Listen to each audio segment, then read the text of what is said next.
1059 QWiK Rock, Lion Country's rock station. Mark the Shark here.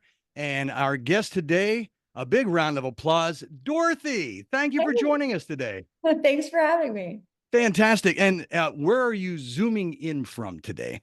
I'm in New York City today. I'm at the Rock Nation office. I'm in town doing press because my album comes out tomorrow. It's very exciting. Well, I'm telling you, we're really excited too. And again, let's just go ahead and get right into it because I want to talk some music.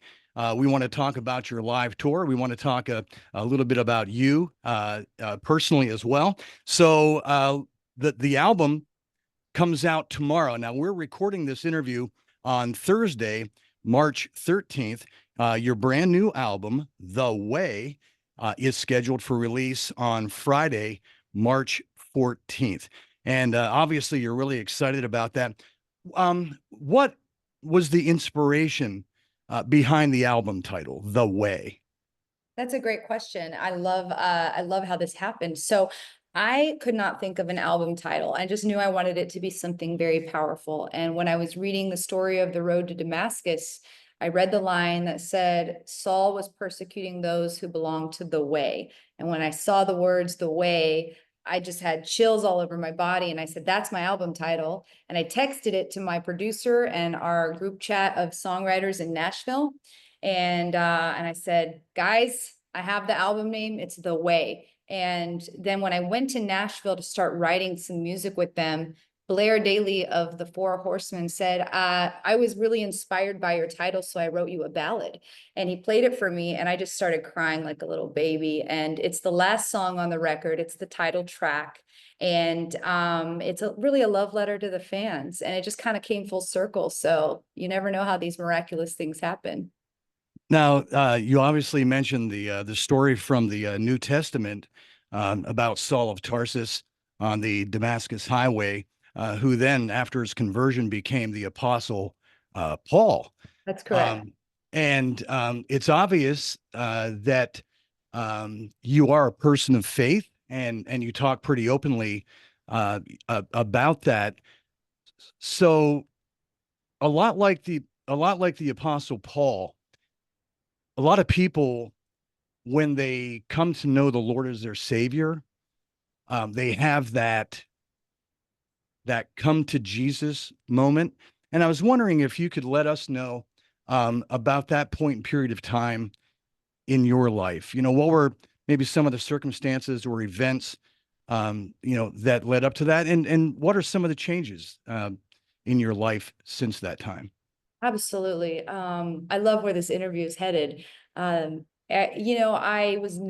never thought I'd be a Christian, and here I am, a born again Christian. I was saved in rehab. I checked into rehab in Nashville on Halloween of 2020 in October. And it's so funny. There was a blood red full moon in the sky. It was very supernatural. And there's a blood red moon, full moon eclipse tonight on the eve of my album release. And it's like God lines these things up so perfectly. I'm definitely not the same person I used to be. I've been in and out of the rooms of recovery and had my journey with addictions and alcohol and just brokenness and a lot of wounds and a lot of, just abuse through my life. And but Jesus can heal all of that, and he did. And he's just molding me into this woman that I never could imagine I would become. And I've just laid my life down for him and sort of surrendered it all to him, because when I was doing it my way, it was very hard and it wasn't fulfilling. And I invited God into my life. And so that night, in rehab, I was watching a Joel Osteen sermon, and I just was obviously not in a good place if you're in a detox wing of a rehab. Right. And when he invited the salvation prayer at the end of the sermon, I was by myself, and I put my hands up and I said the prayer, and I had this moment where I just felt the Holy Ghost, and I knew I had made the right decision, because Jesus was the last house on the block for me. I'd tried everything else. I'd really, really searched for the truth for a long time. And what actually planted the seed for me getting saved was seeing a miraculous death to life experience in real life on tour. It was I think a few years or a year or so before that. I don't remember exactly, but we were on tour, and I wasn't saved, and I was on tour, and it was basically my guitar tech overdosed on heroin and died on my Mm. tour bus, and they woke me up, and I went out there, and this voice said to me, pray, just pray for him. And I grabbed my sound guy, and I was like, we have to pray for this guy. And he, it was like there was no life in him. He was blue and green and definitely gone. And I just started praying, and in my mind I said, God, if you can hear me, give this man another chance. Please give him another chance. And he was revived miraculously. But I remember the night before that, I'd prayed, God, if you're real, please reveal yourself to me. And so that was the turning point in my life, where this powerful, almighty God just ripped the veil wide open, showed me a miracle. And I said, there's nothing anyone can tell me after this. And when his presence is there, it's so powerful. You can feel it. And I'm so lucky to have had that experience. It changed me forever. And I just said, God is real. And then I didn't start learning about Jesus until I ended up in rehab, and I started reading the Bible, and I've been a believer ever since. And so I've just been serving him, and it's changed me. I mean, I had chronic neck pain. He healed that. He introduced me to my soulmate, who I love, this godly man of God that I love, who's such a wonderful human being. And I feel like I'm walking in my divine purpose. I invited him into my life and into my music, and it shifted everything. Right. Well, it's great to see God's hand at work in your life, and that's a fantastic story. I want to thank you for sharing that, and I know that you are and will continue to be a great inspiration to a lot of to a lot of people. Um, hey, let's talk about some exciting music. How's that sound? That sounds great. Good. Your latest song on QWiK Rock and rock radio all across the United States is called Tombstone Town.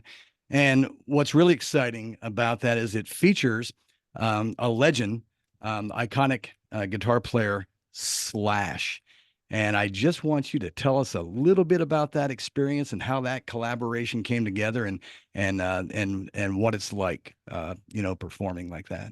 Oh my gosh, Slash is so cool, man. He's just he's been so encouraging and has had my back, and it's given me a lot of confidence, and he's just kind and humble as a human can be. And he's Slash. So we'd gone back and forth. I did Key to the Highway on his blues record, and then I sent him some songs, and I said, would you be willing to do a solo on any of these and take your pick? And he chose Tombstone Town. And I was like, yes, now I can do the video that I imagined in my mind, where he's ripping the solo in the video, and we've got this cool set. And I'm like, dude, please bring your best hat, which I'm sure Yeah. he has many. And it all just kind of lined up and happened. And we wrote the song over Zoom. So Curtis Peoples and Scott Stevens and I got on a Zoom call. I wrote half the album in Nashville and Okay. half the album in California with my producer Scott Stevens. But this one was just like a wild card, and we wrote it over Zoom.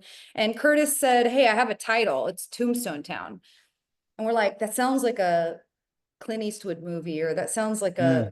well, how are we going to do this? And it was like a diary entry for me, because it's based on a true story. And one at the time that was very painful and infuriating, where I had been cheated on and humiliated by this person, and he was quite abusive and had his own demons. And obviously I've forgiven and moved on, but I had to channel that experience into a song. And so it's all kind of personal, it's real. And then something that was such a painful experience ended up having such a cool and powerful outcome. So I'm grateful it happened, and it wasn't meant to be. And I'm in what's meant to be now. So it's Yeah. great.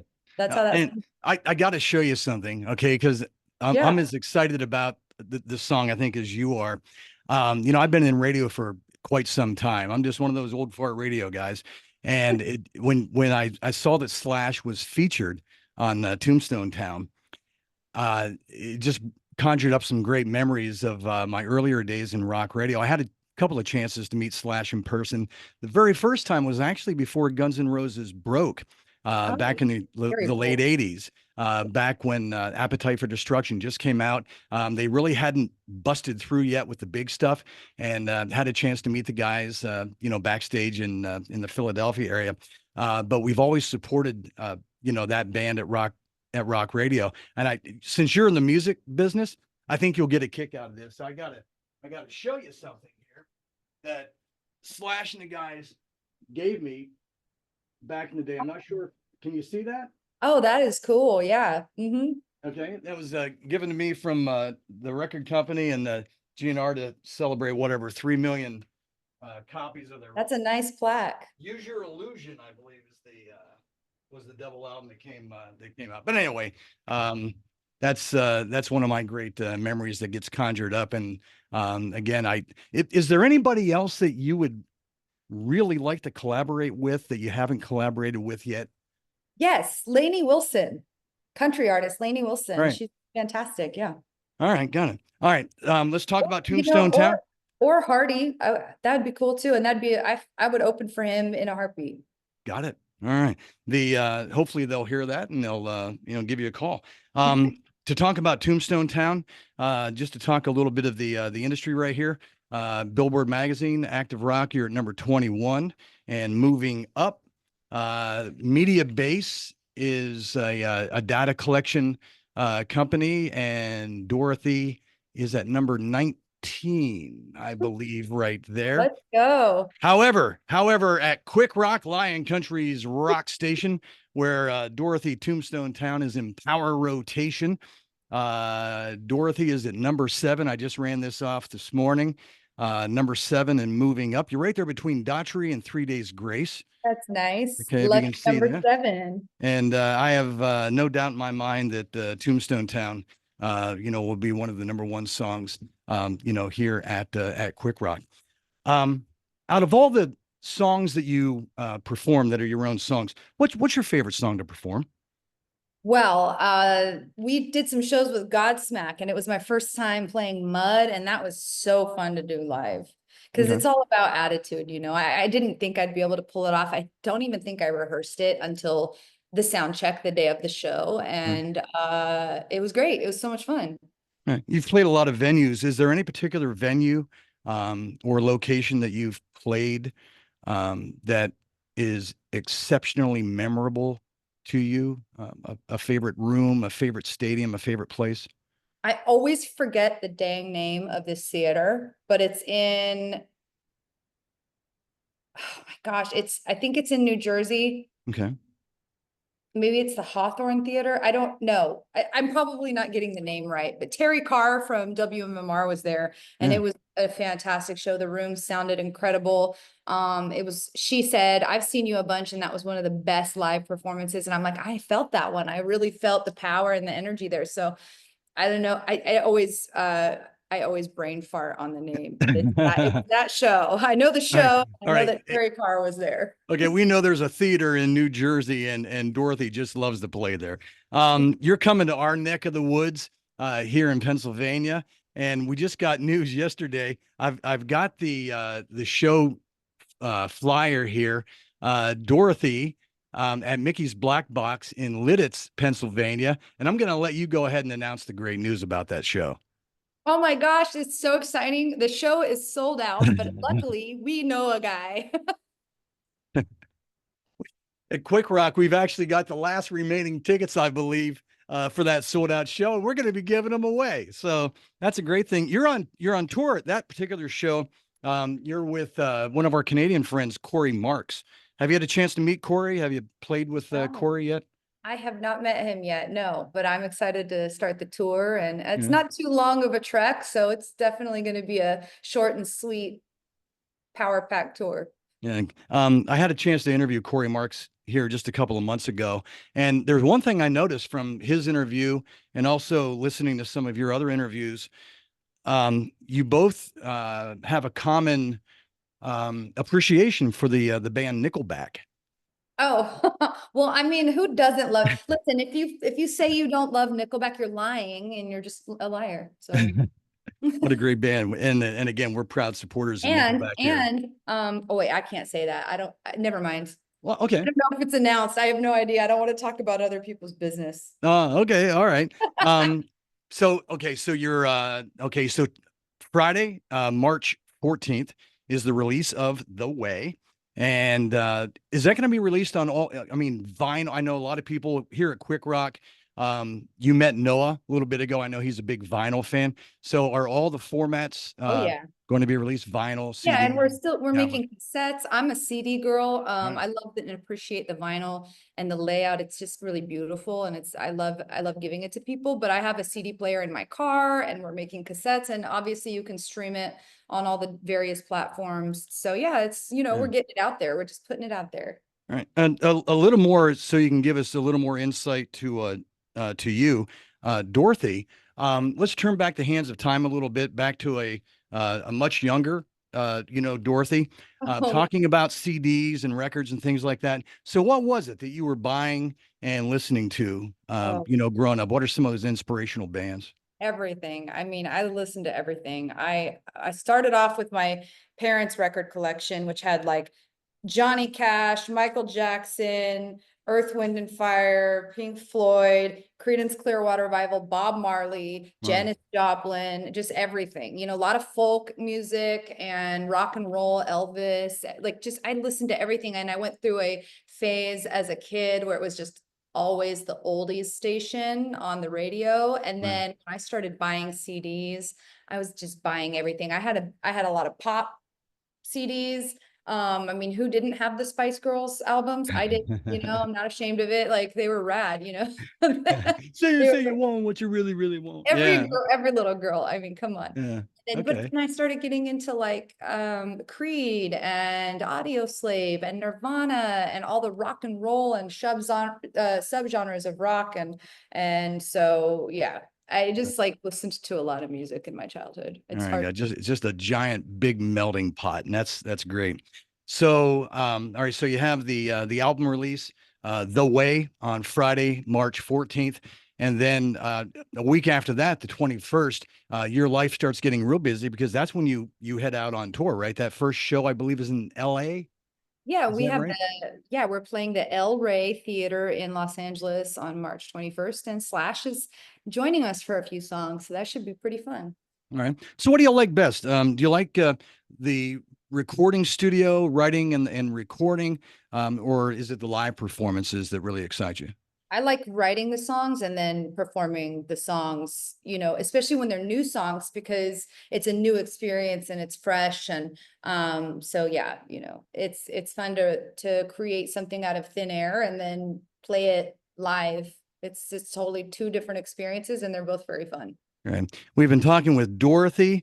Again, we want to remind everybody to check out the brand new album, The Way, and also make sure you check out the new single, Tombstone Town, featuring Slash.